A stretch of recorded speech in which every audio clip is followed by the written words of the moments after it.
오늘 거룩한 주일 여러분 참 잘 오셨습니다. 오늘 이 본문 말씀을 중심으로 끝까지 깨어 있어야 한다. 끝까지 깨어 있어야 한다라는 제목으로 함께 하나님 말씀을 나누도록 하겠습니다. 최근 들어 이 도마 위의 시인, 여러분 칼도마 아시죠? 요리사 겸 시인으로 세간의 주목을 받고 있는 이 김옥종 시인의 시집 민어의 노래가 아주 인기입니다. 보통 시집이 출간되면 1,000부를 판매하기 어렵다고 하는데 출간된 지 2달 만에 벌써 3쇄를 거듭하고 있다고 합니다. 이 시 중에 통닭구이라고 하는 시가 있습니다. 이 시 제목이 다 음식 이름입니다. 문어, 여러 가지 요리들이 있는데 통닭구이. 여러분 통닭을 좋아하십니까? 통닭 좋아하시면 한번 들어보십시오. 통닭구이. 나는 늙어가는데 너는 익어가는구나. 내 생도 한 번쯤은 감칠맛 나게 뜯기고 싶다. 이게 답니다. 익어가는 통닭을 바라보면서 늙어가는 자신의 인생을 돌아보는 시입니다. 인생이 멋지게 무르익을 때 이웃에게 그런 나를 멋지게 나누어 주고 싶은 마음, 참 감칠맛 나게 표현을 했습니다. 멋지게 뜯기는 것도 괜찮다라는 생각이 듭니다. 이런 기발한 발상은 대상과 나를 얼마나 공감하고 동일시할 수 있는가에 달려 있습니다. 오늘 우리는 이 온라인 비대면 예배를 함께 드립니다. 우리 현장에서 함께 모든 성도들이 드리면 얼마나 좋겠습니까마는, 그러나 코로나로 인해서 우리 사회의 어려움과 또 이웃의 고통을 함께 공감하며 또 속히 진정되기를 바라는 마음으로 이 예배를 같이 드립니다. 안타깝고 또 속상하기도 하지만 이런 마음으로 우리가 드리는 이 예배를 우리 주님께서 기쁘게 받으실 줄로 믿습니다. 오늘 본문에도 예수님께서 이런 4대 교회를 향해서 아프게 공감하는 마음으로 우려를 말씀하십니다. 오늘 말씀 1절 같이 읽어보겠습니다. 시작. 4대 교회의 사자에게 편지하라. 하나님의 7 영과 7 뼈를 가지신 이가 이르시되 내가 내 행위를 아노니 내가 살았다 하는 이름은 가졌으나 죽은 자로다. 아멘. 자, 예수님께서 4대 교회야, 내가 너의 행위를 아는데 내가 살았다 하는 이름은 가졌으나 죽은 자구나, 이렇게 말씀하십니다. 4대 교회의 형편을 주님이 잘 아시고 공감하기 때문에 이런 말씀을 하고 계시는 겁니다. 4대는 오늘날 이 터키에 가면 이 사르트 마흐무트라고 하는 이 작은 동네가 있습니다. 이 작은 동네의 이름에 해당합니다. 고대의 4대는 주전 1200년경에 세워진 이래 패배를 모르는 난공불락의 요새였습니다. 이 사해를 통과하는 뒤쪽에 이 트몰루스라고 하는 산맥이 지나가고 있었는데 이 산맥 덕에 천혜의 자연 환경을 갖고 있었습니다. 북쪽, 동쪽, 서쪽 이 삼면이 아주 깎아지는 듯한 산벼랑으로 둘러싸여 있고 남쪽에서만 이 성읍에 진입이 가능했는데 적군이 올라와더라도 공격하기가 만만치 않았습니다. 왜냐하면 이 4대가 해발 460m의 아주 높은 언덕 위에 세워져 있습니다. 460m면 이 대전에 있는 계죽산보다 또 옥녀봉보다 더 높은 산입니다. 높은 곳에 세워져 있어서 성읍을 방어하는데 아주 유리했습니다. 이런 지리적인 안전을 바탕으로 로마 제국의 후원을 입어서 정치적 안정을 더해서 이 4대는 상업과 교역을 통해 큰 부를 쌓았습니다. 양모 산업이 유명해서 흰 옷을 입은 자들이 많이 있었고 특히 이 4대는 금이 풍부했습니다. 전설에 따르면 여러분 그리스 신화에 나오는 미다스, 마이다스라고도 하죠. 양복 이름도 됩니다만 마이다스. 이 마이다스는 이 손에 닿는 모든 것이 황금으로 변한다고 하죠. 근데 이 마이다스가 이 도시를 통과하다가 이 도시를 관통하는 이 팍톨루스라고 하는 강의 이 한 곳에 자기의 금을 숨겨뒀다고 합니다. 그래서 강물에는 이 강물이 흘러가면서 이 금을 지나가면서 종종 이 금가루가 흘러나왔는데 이 덕분에 4대가 부유하게 됐다는 것입니다. 그래서 이 4대는 황금이 많이 나와서 황금의 4대라는 별명이 붙었고 4대는 최초로 이 지역에서 금화와 은화를 주조한 도시가 되었습니다. 이런 4대의 가능성에 주목해서 일찍이 주전 7세기경에 리디아 왕국이 이 4대를 수도로 삼았습니다. 4대는 그야말로 생기 가득하고 아주 번성하는 도시였습니다. 그런데 이 4대가 무너지는 결정적인 사건이 역사상 두 차례 발생합니다. 먼저는 주전 547년에 그 당시에 세계를 제패했던 페르시아, 바사라고 그러죠. 페르시아의 고레스 왕과 이 4대에 세워진 리디아 왕국, 이때의 왕이 크로이소스라고 하는 왕이었는데 이 두 왕이 격전을 벌였습니다. 이 전쟁이 그 당시에 벌어지면 보통 빨리 결판도 납니다만 이 4대도 막강했고 또 세계를 제패했던 이 페르시아도 막강했기 때문에 좀처럼 승부가 나지 않았습니다. 그래서 전쟁이 봄부터 시작됐는데 가을에 이를 때까지 끝나지 않았습니다. 그 지역은 우기와 건기가 확실했습니다. 그래서 보통 전쟁이 일어날 때 언제 전쟁을 치렀냐면 이 건기 때, 봄부터 가을까지 전쟁이 있고 우기가 되는 겨울에는 비가 많이 내려오고 막 진흙탕이 많고 그래서 전쟁을 쉬고 퇴각해서 각자 전열을 정비하는 시기였습니다. 근데 봄부터 가을까지 전쟁을 해도 승부가 나지 않으니까 4대는 물러갔는데 이 크로이소스 왕은 물러갔는데 이 전 세계를 제패했던 이 고레스 왕이 약이 올라서 이놈들 내가 끝까지 추격하겠다. 그래서 겨울이 됐는데도 비가 내리는데도 퇴각하지 않고 이 4대 리디아 왕국을 계속 공격을 한 겁니다. 할 수 없이 리디아 왕국은 퇴각을 해서 4대로 들어가서 문을 걸어 잠갔습니다. 이 4대는 워낙 난공불락의 요새였기 때문에 한번 문을 걸어 잠그면 좀처럼 정복하기가 쉽지 않았습니다. 보름을 끙끙 앓으면서 이 고레스가 이걸 어떻게 할까 고심하고 아무리 공격해도 안 되는데 여러분 이 정문 외에 측면이나 북쪽으로 올 때는 목숨 걸고 가야 됩니다. 왜냐하면 지금도 가면 그쪽 지역의 산맥, 이 4대 옛 성터를 둘러싸고 있는 주변이 깎아지는 듯한 벼랑으로 산면이 둘러싸여 있기 때문에 이것을 통해 내려오는 게 거의 불가능했습니다. 여기를 어떻게 정복할까? 그래서 이 페르시아 군대가 이 4대 성 앞에 진을 치고 있는데 그 가운데 이 페르시아 군대의 히에로에데스라고 하는 군사 하나가 그 이름이 아직까지 알려진 거 보면 아주 중요한 공을 세웠죠. 이 히에로에데스가 4대 성읍을 지키는 군사들의 동태를 하루 종일 밤늦게까지 면밀히 관찰을 했습니다. 그런데 이 히에로에데스가 이 성벽의 발포대를 유심히 관찰하고 있었는데 성벽을 지키던 4대 병사 하나가 졸았는지 어떻게 했는지 갑자기 밑에 이 철모를 이 벼랑 밑으로 떨어뜨린 겁니다. 떼그랑당그랑당당당 소리가 납니다. 여러분 군사가 철모를 잃어버리면 큰일 납니다. 철모를 잃어버리면 다른 군사 거 훔쳐서 내가 쓰더라도 어떻게든 큰일 납니다. 이거 나중에 너 철모 어디 갔어? 그러면 떨어뜨렸는데 이랬다가는 아주 그냥 기합을 받죠. 철모를 떨어뜨린 거예요. 저 밑에 벼랑 밑으로. 병사가 당황해서 사방을 뚫레뚫레 보고 밑을 보고 막 이러는 겁니다. 이걸 어떻게 할까? 그래서 히에로에데스라는 이 군사가 이 장면을 아주 유심히 관찰했습니다. 근데 사방을 둘러보다가 아무도 없는 걸 확인한 이 철모를 잃어버린 이 병사가 4대의 병사가 갑자기 성에서 이 발포대 쪽에서 사라지는 거예요. 어느 정도 시간이 지났는데 갑자기 벼랑 밑에 짜잔 하고 나타나서 철모를 주워가지고 주섬주섬해서 다시 이 벼랑 사이로 싹 사라진 겁니다. 조금 있다 보니까 저 위에 올라와 있어요. 아, 저기에 비밀 통로가 있구나. 그래가지고 한밤중에 보고를 하고 군사들을 끌고 와서 그 벼랑 근처를 샅샅이 뒤지다가 벼랑의 틈에 비밀 통로가 있는 걸 발견했습니다.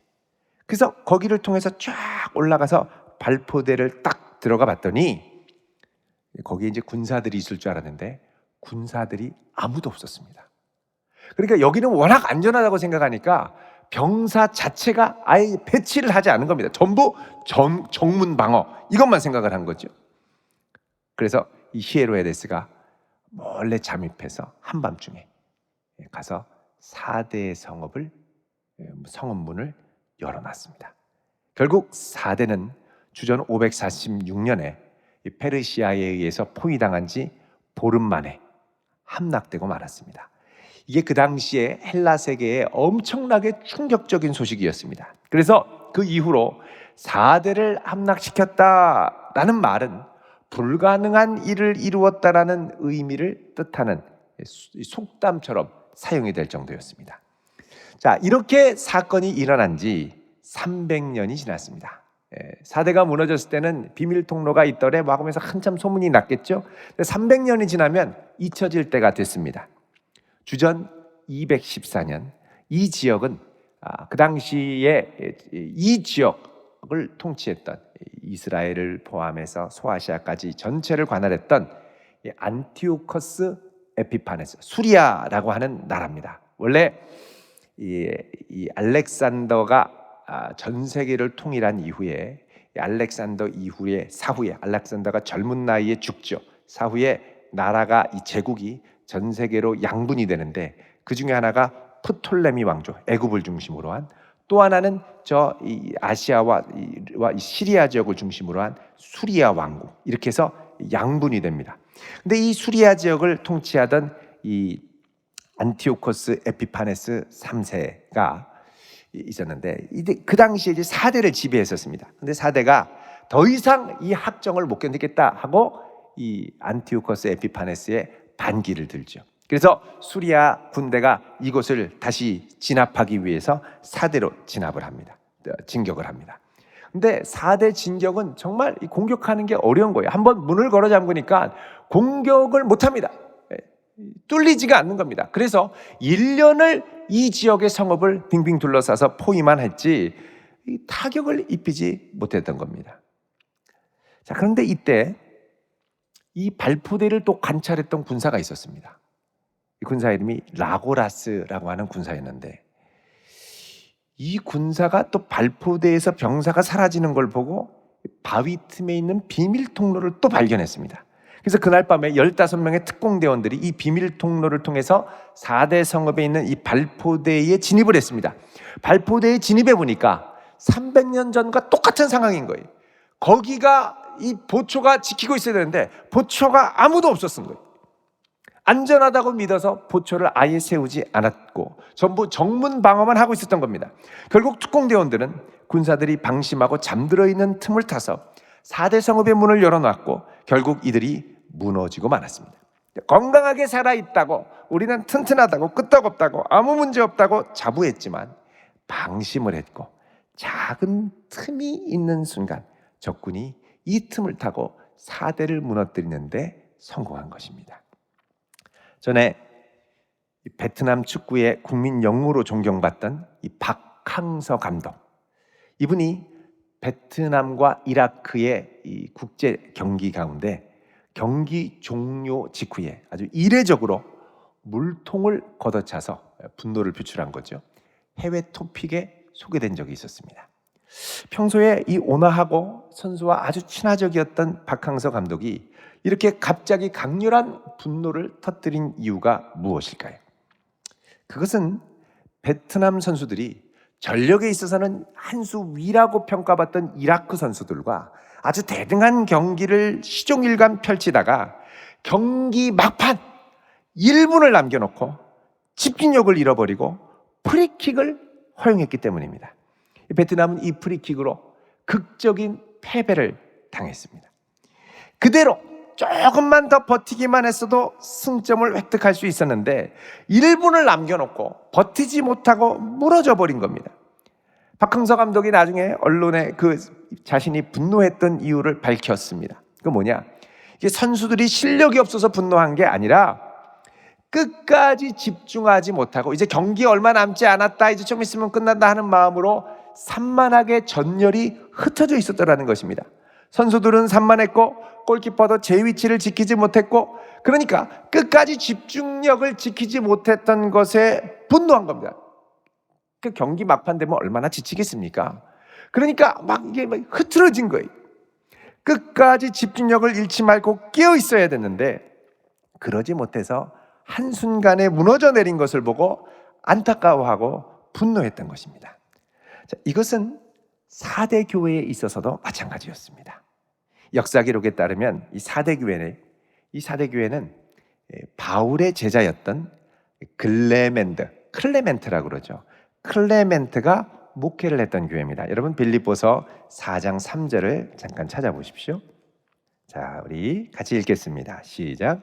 또 참으로 나와 멍에를 같이 한 내게 구하노니 복음에 나와 함께 힘쓰던 저 여인들을 돕고 또한 글레멘드와 그 외에 나의 동역자들을 도우라. 그 이름들이 생명책에 있느니라. 아멘. 자, 여기 글레멘드가 나옵니다. 이 글레멘드는 이 4대 교회의 일대 목회자, 일대 주교로 활동했던 것으로 역사 기록에 남아 있습니다. 이 훌륭한 글레멘드가 목회를 하면서, 바울의 영향을 받은 글레멘드가 목회를 하면서 4대 교회는 든든하게 서갔고, 또 4대 교회 교인들은 자신의 교회는 생동력 있는 교회다라는 자부심이 있었습니다. 그런데 4대 교회가 어느 순간부터 서서히 신앙의 잠에 빠져 들어가기 시작해서 4대 도시의 역사와 아주 유사한 걸음을 자신도 모르게 걸어가고 있었습니다. 자, 신앙의 유혹에 깨어 있어야 할 교회가 어느덧 방심하고 잠들고 만 것입니다. 자, 예수님께서 4대 교회에 처음에 건네는 말씀을 잘 들어보십시오. 뭐라 그러냐면 내가 내 행위를 아노니, 1절에 보면요, 내가 내 행위를 아노니 내가 살았다 하는 이름은 가졌으나 죽은 자로다, 이렇게 말씀하시죠. 여러분, 예수님께서 우리에게 네가 살아있다고 하지만 실제로는 죽은 자구나, 이렇게 말씀하시면 얼마나 놀라고 충격을 받겠습니까? 사실 주변에 이렇게 사는 이들이 있습니다. 겉모습은 멀쩡한 것 같은데 속은 완전히 망가지고 무너져 내리고 죽은 자처럼 살아가는 이들이 많이 있죠. 예수님이 이 4대 교회의 내면을 꿰뚫어 보고 계셨습니다. 오늘 말씀에 보면 예수님은 하나님의 7영과 7뼈를 가지셨다 그러죠. 자, 7은 성경의 완전수입니다. 그래서 7영이라는 건 하나님의 완전하신 성령을 의미합니다. 스가랴 4장 10절에 보면 하나님의 7영이 온 세상을 두루 감찰하는 것으로 나와 있는데, 마찬가지로 하나님의 7영, 온 세상을 두루 감찰하시고 깊은 것을 꿰뚫어 보시는 주님의 성령이 4대 교회의 깊은 속을 꿰뚫어 보셨고, 그리고 이 4대 교회는 사실 7별, 7교회를 붙들고 다스리시는 주님의 손에 안타까웠습니다. 겉으로는 멀쩡해 보였지만 사망 선고를 내리기 직전이었습니다. 위기 상황이죠. 자칫하면 역사적으로 무너졌던 4대 교회 도시처럼 4대 교회도 무너져 내릴 것 같았습니다. 그래서 주님께서는 발포대를 제대로 지키지 않고 꾸벅꾸벅 졸고 있던 4대 성읍의 병사에게 말씀하시듯 4대 교회에 몇 가지로 경고를 하십니다. 먼저 오늘 말씀 2절, 3장 2절에 이렇게 말씀하십니다. 읽겠습니다. 시작. 너는 일깨어 그 남은 바 죽게 된 것을 굳건하게 하라. 내 하나님 앞에 내 행위에 온전한 것을 찾지 못하였노니. 아멘. 자, 예수님이 먼저 뭐라 그러냐? 일깨어 있어라 그럽니다. 일깨어 있어라 라는 말은 일깨어 있는 상태로 있으라, 이런 뜻입니다. 4대 교회가 지금 영적인 게으름과 잠에 빠졌는데 다시 깨어 있어야 된다는 겁니다. 깨어서 있는 상태로 버티고 있어야 된다는 것이죠. 자, 그 다음에 두 번째로 남은 바 죽게 된 것을 굳건하게 하라 그럽니다. 여기 죽게 된 것, 이게 이제 미완료 형태로 되어 있는데, 그래서 거의 죽을 지경에 이른, 이런 뜻입니다. 죽은 건 아니고 거의 죽을 지경에 이른. 그래서 영어 성경에 보면 about to die 아니면 on the point of death, 이렇게 표현이 되어 있습니다. 심장이 겨우 미약하게 살짝 뛰지만 새 체온이 사늘하게 식어서 죽어가는 사람과 같이 너희가 지금 이런 상태라는 겁니다. 위기죠. 자, 그래서 주님께서 이 교회에 말씀을 하시는데, 지금 주님께서는 죽어있는 교회에게 아직 살아있는 소수의 성도가 있음을 발견하고 이들에게 희망을 촉구하십니다. 자, 4대 교회 대부분이 죽어 있어도 남은 소수가 다시 일어나야 한다는 겁니다. 이 일어날 소수에게 주님께서는 3절에 이렇게 말씀하십니다. 3절 같이 읽습니다. 시작.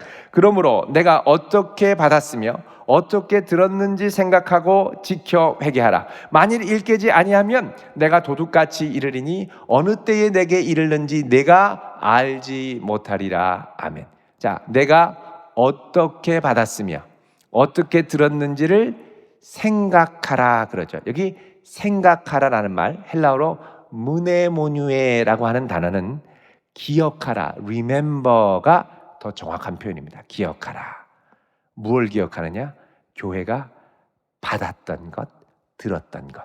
그러니까 사도들을 통해서 또 클레멘트 목사님을 통해서 복음에 대해서 들었던 이 말씀을, 가르침을 기억하라는 겁니다. 자, 기억하고 또 뭐라 그러냐면 들었던 것을 기억하라 그러죠. 받은 것을 기억하고 들은 것을 기억하라. 들었다라는 건 단순히 들은 것만이 아니라 순종했다라는 것까지 포함합니다. 그러니까 예전에 열심히 그 말씀을 듣고 순종했던 것을 기억하라는 겁니다. 만약에 이들이 기억하지 못하면 잊어버리면 잠이 오게 된다는 것이죠. 주님께서는 이런 상황에서 일 깨지 않으면 내가 도둑같이 이를 거다 그럽니다. 자, 도둑 같다라는 건 어느 순간 기습해서 침입할지 모른다는 겁니다. 이 사대 교회의 역사, 이 사대 교회는, 이 사대 도시의 시민들은 사대가 무너졌던 이 두 날을 아주 충격적이고도 치욕적으로 기억하고 있죠. 그래서 기억하라. 언제 너희들이 예전에 예상하지 못했던 데 무너졌던 것처럼 이렇게 영적으로 파산을 맞을 수 있다는 겁니다. 주님은 이렇게 급박한 상황에서 아직 그리스도의 생명으로 깨어있는 소수의 거룩하고 순결한 성도들이 있는 걸 보시고 희망을 발견합니다. 자, 4절 말씀입니다. 시작. 그러나 사대에 그 옷을 더럽히지 아니한 자 몇 명이 내게 있어 그 흰옷을 입고 나와 함께 다니리니 그들은 합당한 자인 연고라. 아멘. 자, 주님이 이들을 사대에 그 옷을 더럽히지 아니한 자 몇 명이 있다라고 하면서 그들을 향해서 얘기하십니다. 세상의 유혹과 우상 숭배의 제약에 오염되지 않고 순결함을 지킨 이들은 흰옷을 입고 그리스도와 함께 다닐 것이다. 이렇게 말씀합니다. 여기 그들은 합당한 자인 연고다라고 그러죠. 합당하다라는 건 그럴 만한 가치가 있다, 합법적인 자격이 있다, 이런 뜻입니다. 그러니까 이들이 더 옷을 더럽히지 않고 주님과 동행하는 것이 나중에 주님과 함께 영광을 받을 합당한 자격을 갖춘 것이 된다라는 것입니다. 여기 흰옷은 이 사대 지역에 양모가 많이 나서 흰옷도 있었지만 그 당시에 로마에서 개선 장군이 들어올 때 입었던 옷이 흰옷입니다. 그러니까 끝까지 이기는 자로 함께 다닌다, 주님과 함께 승리하는 자라는 의미가 있습니다. 참고로 여기 이 사대의 옷을 더럽히지 아니한 자 몇 명은 이단 단체에게 아주 중요한 구절이 됩니다. 왜냐하면 이 옷을 더럽히지 않은 자 몇 명이 그 중에 하나가 이단 교주인데 새하늘과 새 땅을 세우기 위해서 이 교주와 그를 따르는 몇 사람이 다른 더러운 잘못된 교리에 오염되지 않고 자기를 지켜서 새로운 새하늘과 새 땅을 세웠다, 이렇게 얘기합니다. 이 옷을 더럽히지 아니한 자 몇 명은 요한계시록 6장 6절을 여러분 보시면 여기에 내 생물 사이로부터 나는 듯한 음성이 있는데 한 데나리온의 밀 한 대, 한 데나리온의 보리석대. 이걸 비유로 풀어서 사람이라고 하는데 밀 한 대, 보리석대. 밀 한 대는 교주, 보리석대는 교주를 따르는 지파장, 교육장, 세 사람, 이렇게 얘기를 합니다. 그래서 이 옷을 더럽히지 않은 것, 이게 원래는 이게 이 잘못된 가르침을 따르지 않고 거룩하게 믿음을 지켰다는 뜻인데 이 이단 단체는 이게 니골라당의 거짓 가르침을 받지 않은 자들, 정통교리에 오염되지 않고 이단 교리를 끝까지 지키는 이런 사람들이 나중에 나가서 이 사대교회라고 일컫는 교회에서 나가서 새로운 새하늘과 새 땅을 창조하는 중추적인 역할을 감당했다, 이렇게 얘기를 합니다. 그리고 이들이 흰옷을 입었기 때문에 이미 거룩해지고 영육 합일이 이루어졌기 때문에 이들은 절대 죽지 않는 영생불사의 존재다 이렇게 얘기를 합니다. 그리고 그들이 누구냐? 실제로 그 이름, 실명까지 밝히기도 했습니다. 그 중에 하나가 이단 단체의 총회장인 교주, 새하늘과 새 땅을 만들었다는 교주, 그리고 다른 셋은 집화장, 교육장. 이들은 절대 죽어서는 안 되는 성경에 나오는 미란데 보리석대였습니다. 그런데 절대 죽지 말아야 될 사람 중에 하나, 보리석대 중에 하나가 병들어 죽었습니다. 암으로 죽었습니다. 충격이죠. 이 사실을 발견하고 이 이단 단체에서 가르쳤던 한 강사는 탈퇴를 결심하고 기자회견을 열기까지 했습니다.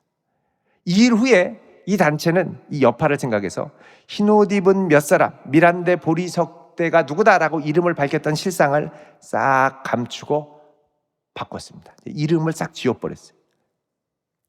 만약에 이들의 말이 사실이라면 요한계시록에 흰옷 입은 몇 사람이 사대교회를 나와서 새로운 교회를 만들어야 되는데 사실 그런 기록은 성경에 없습니다.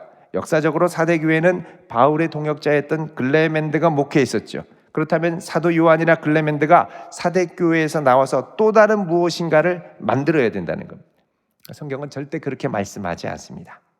자, 5절에 오늘 보면 5절에 예수님께서 이들의 이름을 생명책에서 결코 지우지 않고 하나님과 천사들 앞에서 시인하겠다라고 말씀합니다. 자, 이 말씀은 예수님이 공생애 가운데 하셨던 말씀입니다. 우리 마태복음 10장 32절 33절을 보겠습니다.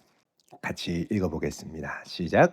누구든지 사람 앞에서 나를 시인하면 나도 하늘에 계신 내 아버지 앞에서 그를 시인할 것이요 누구든지 사람 앞에서 나를 부인하면 나도 하늘에 계신 내 아버지 앞에서 그를 부인하리라. 아멘.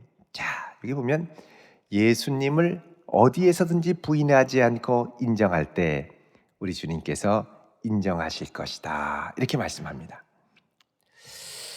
자, 이런 사람들에게는 생명책에 그 이름을 기록하겠다 얘기하시죠.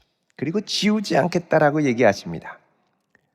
여러분, 이 생명책은 예수 그리스도가 참된 구원자임을 고백하고 내 신앙을 끝까지 많은 사람 앞에 인정하고 시인하는 사람의 이름이 기록된 책입니다. 이 생명책은 나중에 부활과 영생의 소망을 가진 하늘의 명부로 하나님이 이 세상을 심판할 때 그 존재가 드러나게 되어 있습니다.